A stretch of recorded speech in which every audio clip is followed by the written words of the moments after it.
चक्र का बाप। इससे पहले ना किसी ने सुनी,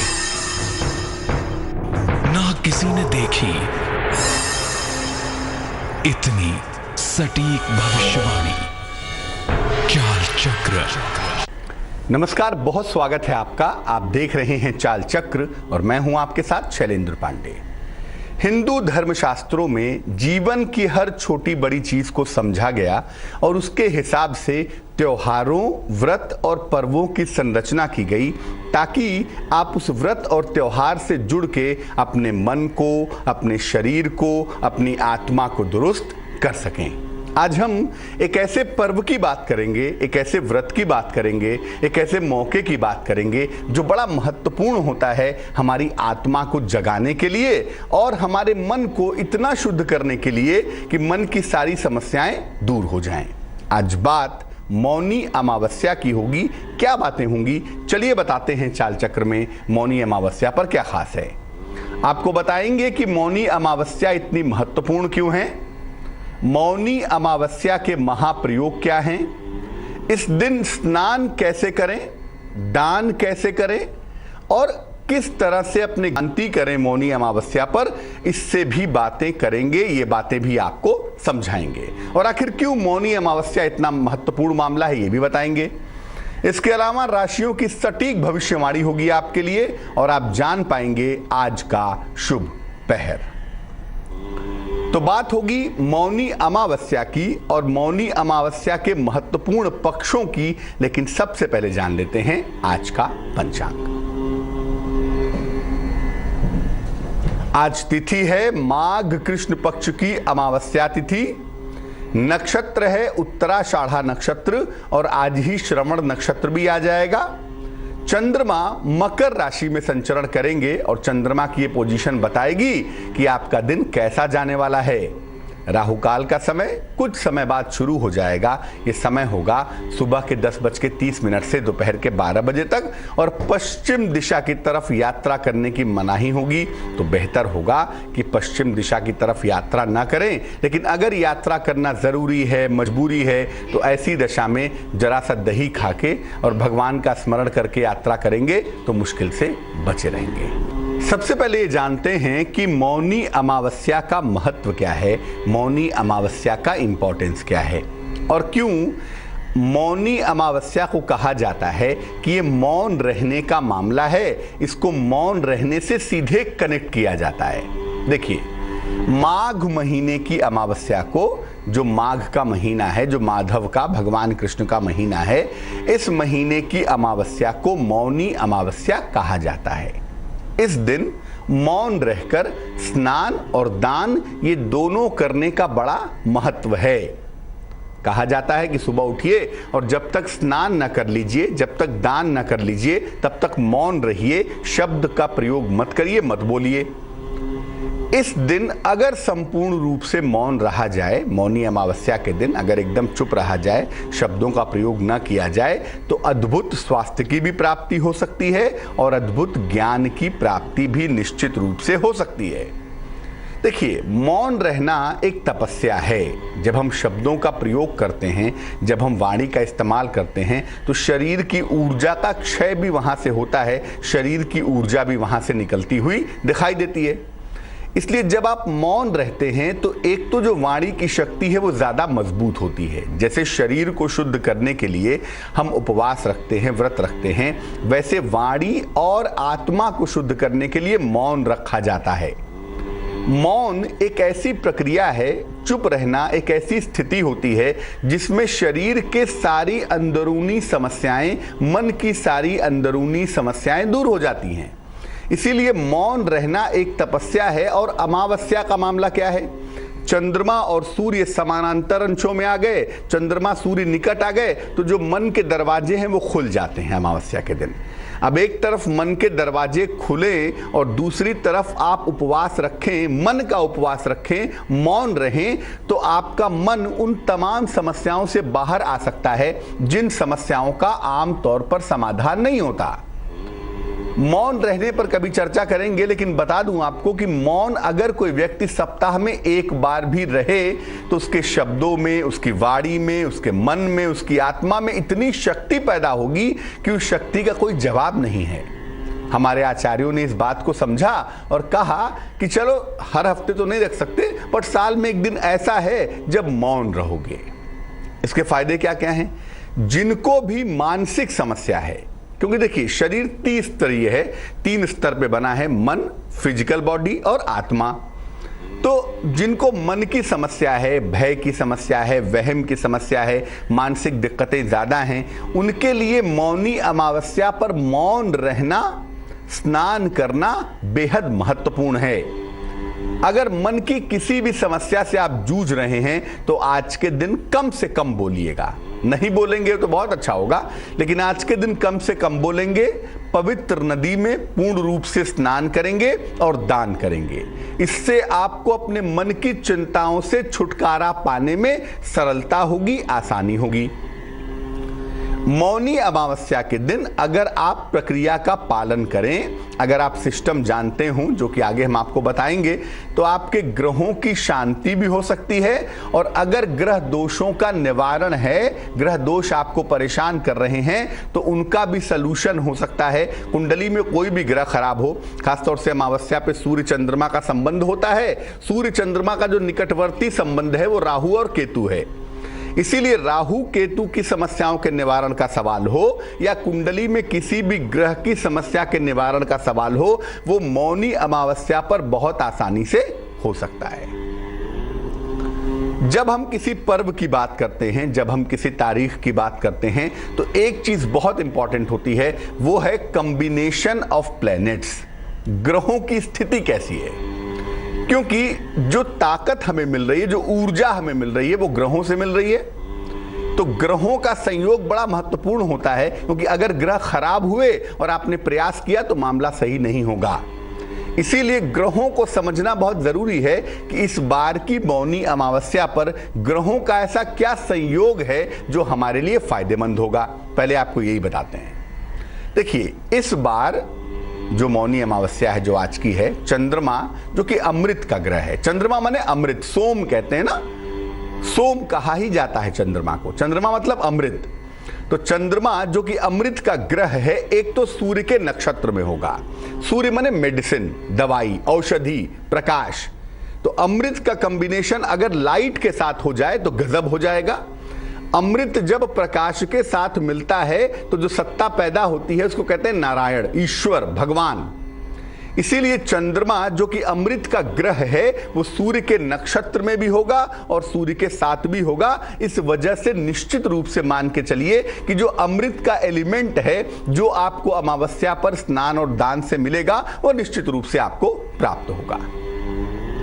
देवगुरु और दैत्य गुरु, देवगुरु बृहस्पति, दैत्य गुरु शुक्र, दोनों में सुंदर संबंध बना रहेगा अमावस्या पर। अब देखिए, गुरु तो गुरु है ना, आचार्य दोनों ही हैं। शुक्र भी आचार्य है और बृहस्पति भी आचार्य है। जब इन दोनों शुभता पूर्ण ग्रहों का आपसी संबंध होगा तो जो शुभता है, जो पॉजिटिविटी है, जो अच्छाई है, जो ताकत है, वो बहुत ज्यादा हो जाएगी। इसीलिए देव गुरु और दैत्य गुरु दोनों में संबंध भी आज के दिन बना रहेगा, जो ये कहता है कि हर समस्या का समाधान आज किया जा सकता है। बृहस्पति, शनि और शुक्र का केंद्रीय संबंध भी होगा, जो इस पर्व को बेहद लाभकारी बना देगा। यानी आज का दिन अन्य मौनी अमावस्या की तुलना में ज्यादा पवित्र भी है, ज्यादा मजबूत भी है, चंद्रमा की वजह से, शुक्र बृहस्पति की वजह से और सूर्य की वजह से। इसीलिए आज के दिन सुबह सुबह नहीं नहा पाए, सर्दी है, कोई बात नहीं, लेकिन आज के दिन स्नान जरूर करिए, कम से कम बोलिए और दान जरूर करिए। क्योंकि अगर ये 3 काम आप करें, शब्दों का कम प्रयोग करें, पवित्र नदी में स्नान करें और आज दान जरूर करें, माघ की अमावस्या है, अगर आप ऐसा करेंगे तो मौनी अमावस्या का पूरा जो शुभ फल है वो आपको प्राप्त होगा। अब ये जानते हैं कि आज के दिन उपासना कैसे की जाएगी, आज के दिन पूजा का सिस्टम क्या होगा और आज के दिन स्नान कैसे किया जाएगा। हम आपको ये नहीं बता रहे हैं कि आप टोटी के नीचे बैठ के टोटी कैसे खोलेंगे, झरने के नीचे कैसे नहाएंगे, बट सिस्टम क्या होगा, तरीका क्या होगा। देखिए, प्रातः काल नहा सकते हैं। बहुत सारे हमारे भाई बहनों ने तड़के ही स्नान कर लिया होगा आज, तो सुबह सुबह नहा लें, या संध्या काल को सूर्यास्त के बाद का जो समय जिसको संधि काल कहते हैं, सूर्य जब डाउन हो रहा है, अस्त हो रहा है, उस समय के आसपास स्नान कर लीजिए। सवेरे सवेरे या संध्या काल में स्नान करिए, लेकिन स्नान के पहले संकल्प लीजिए कि मैं अपने ग्रहों की शांति के लिए आज स्नान करके पूजा करूंगा, मैं अपने जीवन की शांति के लिए स्नान करके पूजा करूंगा, या मैं अपने मन की चिंताओं को दूर करने के लिए स्नान करके पूजा करूंगा। ये आप कहेंगे। पहले जल को सर पे लगा के प्रणाम करेंगे, उसके बाद स्नान करना आरंभ करेंगे। स्नान करने के बाद सूर्य को काले तिल मिला के अर्घ दीजिए। जल में जरा सा काला तिल चुटकी भर 2 चुटकी मिलाइए, सूर्य को जल दीजिए। सुबह भी कर सकते हैं, शाम को भी कर सकते हैं। इसके बाद साफ वस्त्र धारण करिए और फिर मंत्रों का जप करिए। देखिए, अमावस्या का मतलब होता है सूर्य और चंद्रमा। सूर्य और चंद्रमा का संबंध जब भी बन जाएगा, एग्जैक्ट बन जाएगा, समानांतर बन जाएगा, तो इसको कहेंगे अमावस्या। अब मंत्र किसका जपेंगे? या तो सूर्य भगवान का जपेंगे या तो चंद्रमा का जपेंगे। दोनों का जपे तो बहुत अच्छा है। और वैसे मैं बता दूं कि सूर्य, चंद्रमा, ग्रह, नक्षत्र, तारे, सितारे, ये सब कुछ भगवान शिव के अधीन हैं। और बात चूंकि अमावस्या की है, इसीलिए निश्चित रूप से भगवान शिव के मंत्रों का जप तो कर ही सकते हैं। जब आप मंत्र जप लें तब अलग अलग वस्तुओं का दान कर सकते हैं। वैसे माघ के महीने में गर्म कपड़ों का, अनाज का, बर्तन का, देसी घी का दान करना बड़ा शुभ होता है। काले तिल का, गुड़ का दान भी करते हैं। तो मंत्र जप करने के बाद आज आप दान भी करिएगा, खाने पीने की चीज़ों का या मोटे वस्त्रों का। आप चाहें तो आज उपवास भी रख सकते हैं। जल और फल ग्रहण करके उपवास भी रखा जा सकता है, उसमें कोई हर्ज नहीं है। लेकिन याद रखिए, अगर आप उपवास नहीं भी रख पाते तो कम से कम जो खाना है, जो फूड है, वो थोड़ा हल्का रखिएगा। और आज का जो व्रत है वो भोजन से ज़्यादा शब्दों का व्रत है। आज शब्दों का प्रयोग कम से कम करेंगे, मौन रहने की कोशिश करेंगे। और याद रखिए, मौन रहने में आत्मा से आत्मा का कनेक्शन होता है। और यकीन मानिए, अगर आप मौन रहने के साथ साथ साधना करें, मौन रहने के साथ साथ उपासना करें, ध्यान करें, तो जो अनुभव, जो अनुभूति आपको हो सकती है, वो शायद बोलने वाले दिन नहीं होगी। अब जैसा मैंने पहले भी कहा कि सूर्य चंद्रमा के आपसी संबंधों से ही राहु और केतु का निर्माण होता है। सूर्य चंद्रमा ही राहु केतु को कॉन्स्टिट्यूट करते हैं। इसीलिए अमावस्या का सीधा संबंध राहु और केतु से बताया जाता है।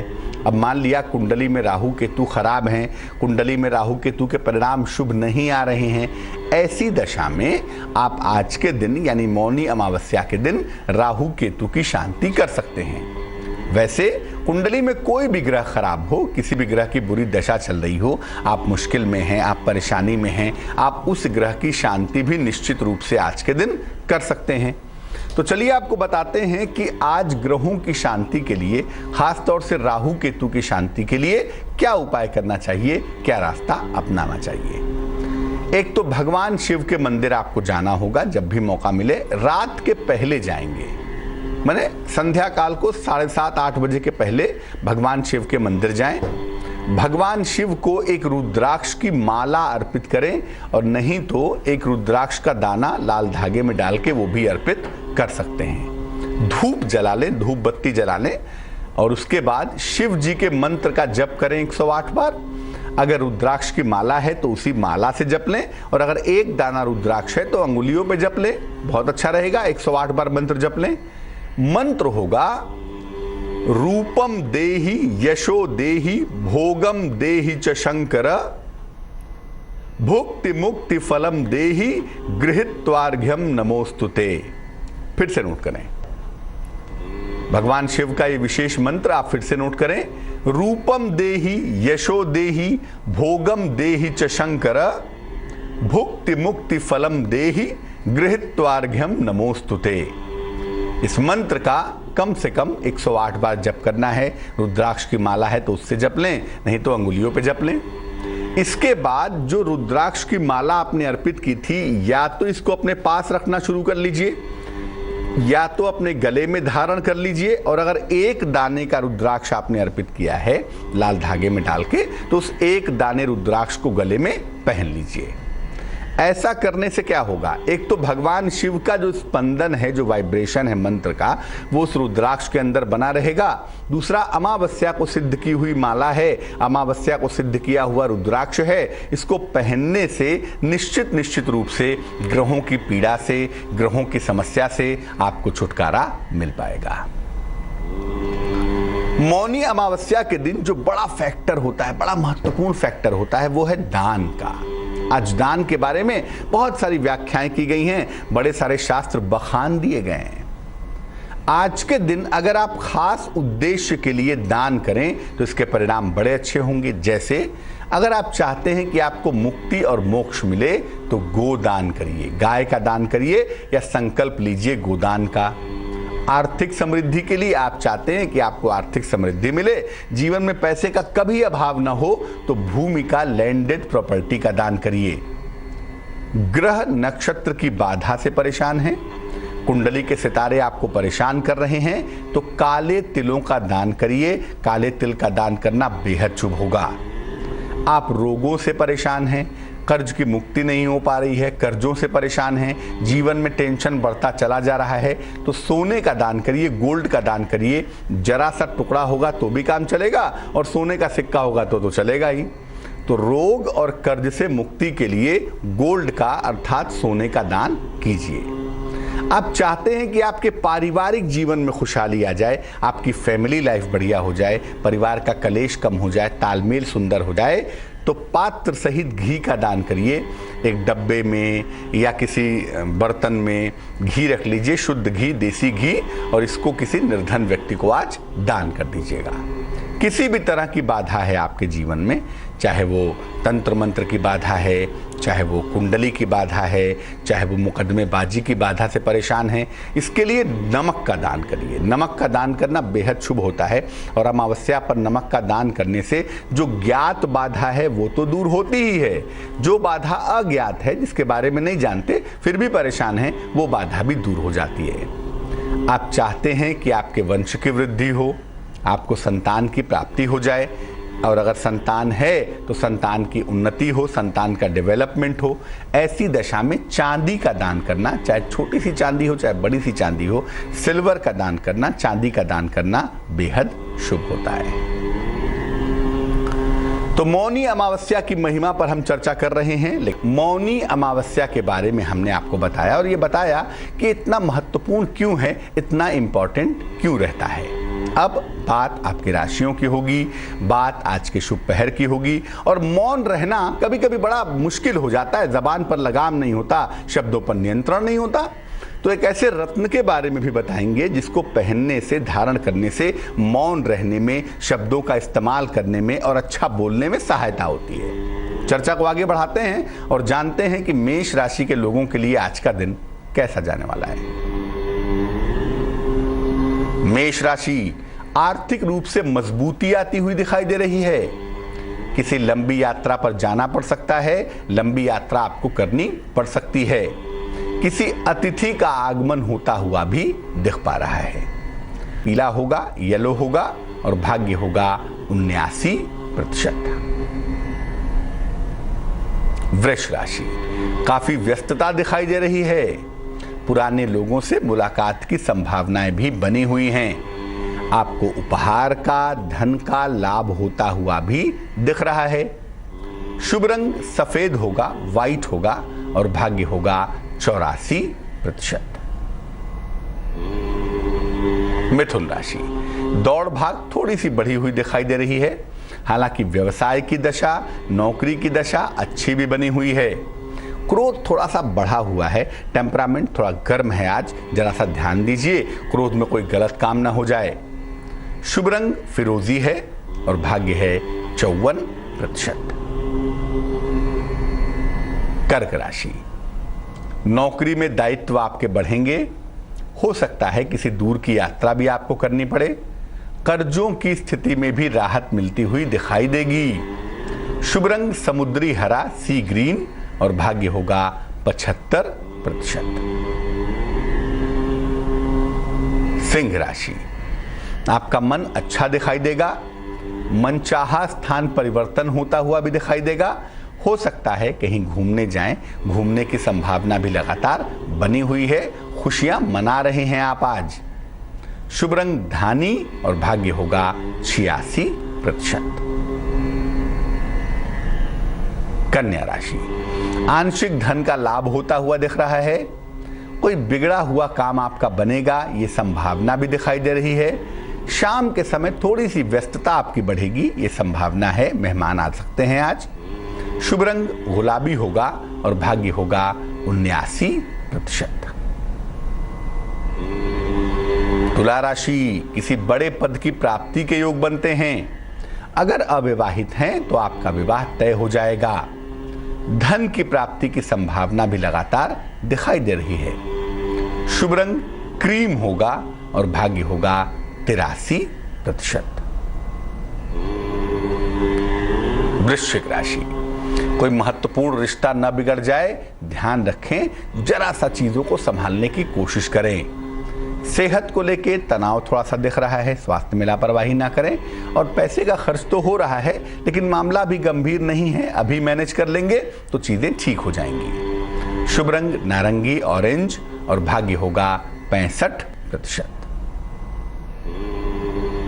धनु राशि, रुके हुए तमाम काम आपके पूरे होंगे। संपत्ति का निर्माण आपका शुरू हो सकता है।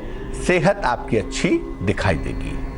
शुभ रंग आज के लिए पीला होगा, येलो होगा और भाग्य होगा 77%। मकर राशि, संपत्ति के मामले में चिंताएं दिखाई दे रही हैं। नौकरी में बड़ा परिवर्तन होता हुआ दिख रहा है और आपका मन नगर कारोबारी है तो नए काम की तरफ झुक रहा है, लेकिन फिर भी शनि का राशि परिवर्तन है, थोड़ी सावधानी बनाए रखें तो अच्छा होगा। शुभ रंग बैगनी और भाग्य होगा 68%। कुंभ राशि, काम का दबाव प्रेशर बना हुआ है।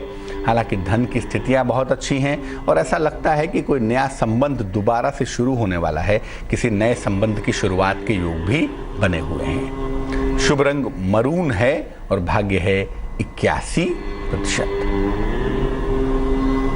मीन राशि, संबंधों में समस्या दिखाई दे रही है। दिन भर दौड़ भाग करनी पड़ेगी। कोई पुराना मित्र भी आपकी सहायता करेगा, इसलिए अगर कोई दिक्कत होती है तो सहायता मामले में मांगने में मत हिचकिचाइएगा आज। शुभ रंग नीला होगा और भाग्य होगा 59%। एक दर्शक जुड़ रहे हैं हमारे साथ, संजय जी हैं राजस्थान से, उनसे बात करते हैं। संजय जी बताइए। हाँ सर, नमस्कार सर। नमस्कार। हाँ सर, अभी मेरी जो नौकरी में स्टेबिलिटी नहीं है सर। और थोड़ा फॉरेन जाने का भी बन रहा है क्या चांस? डेट ऑफ बर्थ बताइए। डेट ऑफ बर्थ है 6/11/1972।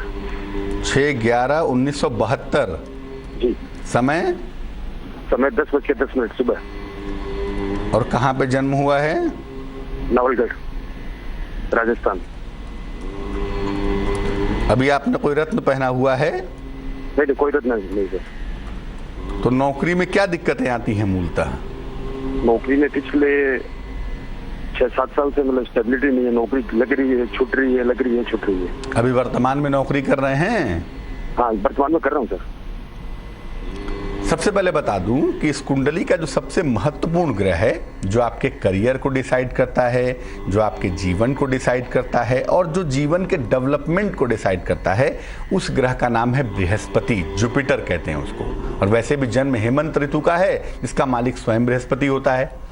तो बृहस्पति प्रधान कुंडली है ये, और बृहस्पति कुंडली में उतना प्रबल नहीं दिखाई देता। तो थोड़ी सी मुश्किल तो जरूर है, क्योंकि जब ऋतु का स्वामी कमजोर हो जाता है तो जीवन की जो स्टेबिलिटी का पक्ष है वो कहीं ना कहीं हिलने लगता है। पहली बात। दूसरी बात यह है कि इस कुंडली में करियर के जो बेहतर होने के संकेत हैं, करियर के जो बहुत अच्छे होने के संकेत हैं, वो बिल्कुल अब मिलने शुरू हो गए हैं। और ऐसा लग रहा है कि जुलाई के बाद से, इस साल जुलाई के बाद से आपका करियर काफ़ी बेहतर होता हुआ दिखाई देगा। इस साल के जुलाई के बाद से आप काफ़ी ज़्यादा उन्नति कर पाएंगे। जहाँ तक विदेश जाने का सवाल है, इस कुंडली में नवम और द्वादश एक का मालिक मंगल और एक का मालिक सूर्य दोनों कुंडली में एक साथ बैठे हैं कुंडली के 11वें खाने में।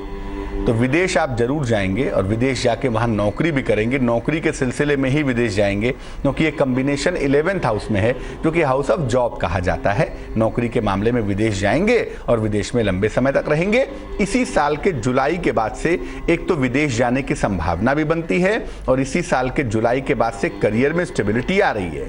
लेकिन जैसा मैंने पहले भी कहा कि बृहस्पति कमजोर है क्योंकि राहु के साथ बैठा हुआ है, तो हमें बृहस्पति के पार्टिकल को मजबूत करने की आवश्यकता है ताकि जीवन थोड़ा बेहतर हो पाए।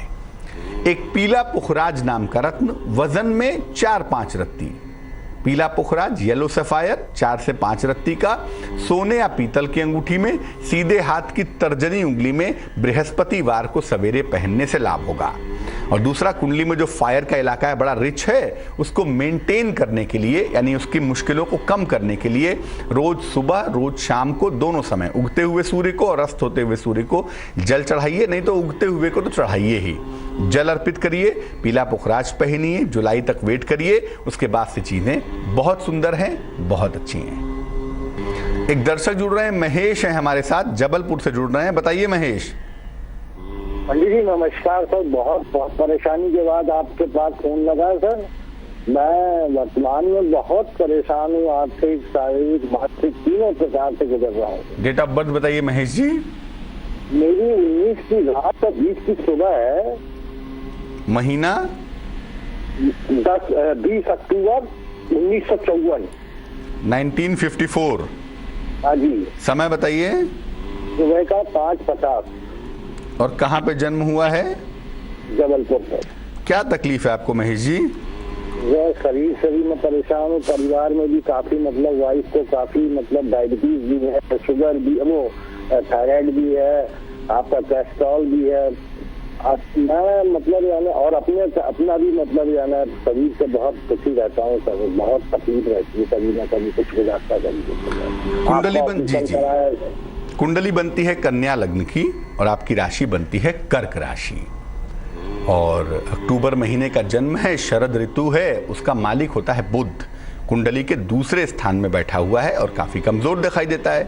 कुंडली में स्वास्थ्य का जो बेसिक मालिक भी है इस कुंडली में वो बुध नामक प्लेनेट है, और बुध थोड़ा कमजोर दिख रहा है, शनि के साथ है, नीच का सूर्य वहां बैठा है, तो बहुत सारे ग्रहों से ऑक्यूपाई होने की वजह से एक तो मन की शांति पहली बात तो बिल्कुल नहीं है।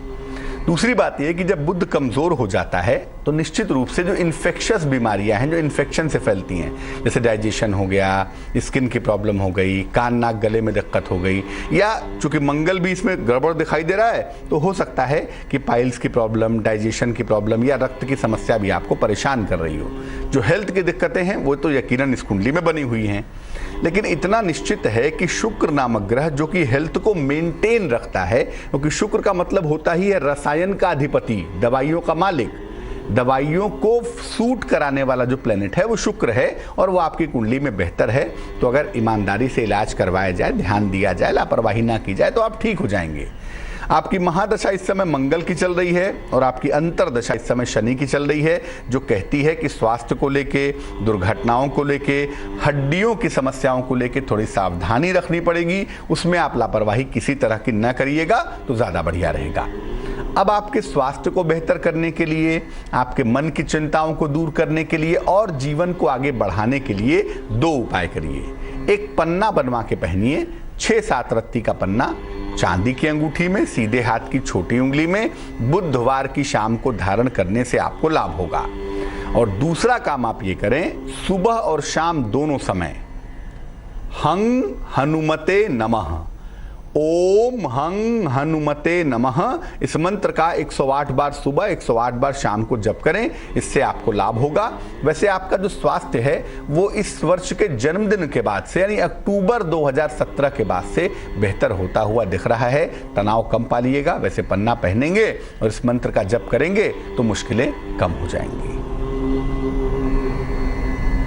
अगर वाणी की समस्या है, आप मौन रहना चाहते हैं, शब्दों का चुनाव सही करना चाहते हैं, तो बड़ा कारगर रत्न होता है, कुछ दिन पहले आपको बताया था, उसका नाम है पेरीडॉट। अगर पेरीडॉट पहना जाए तो शब्दों का सिलेक्शन, वाणी का प्रभाव और वाणी पर नियंत्रण रखना बड़ा आसान हो जाता है, बड़ा इजी हो जाता है। चलिए अब जान लेते हैं क्या है आज का शुभ पहर। आज का शुभ पहर है रात को 9 बजे से 10:30 तक। इस समय में दक्षिण दिशा की तरफ अपने घर में ही साउथ डायरेक्शन की तरफ एक सरसों के तेल का दीपक जलाइए। ऐसा करने से आपको आपके पितरों की कृपा प्राप्त होगी, लेकिन ये करना होगा शुभ पहर में ही। और शुभ पहर का समय आप फिर से नोट कर लें, ये समय होगा रात को 9 बजे से तकरीबन 10:30 तक। तो आज के लिए चाल चक्र में बस इतना ही। मुझे दीजिए इजाजत। आगे देखिए रिश्तों की कहानी संजय सिन्हा के साथ। नमस्कार।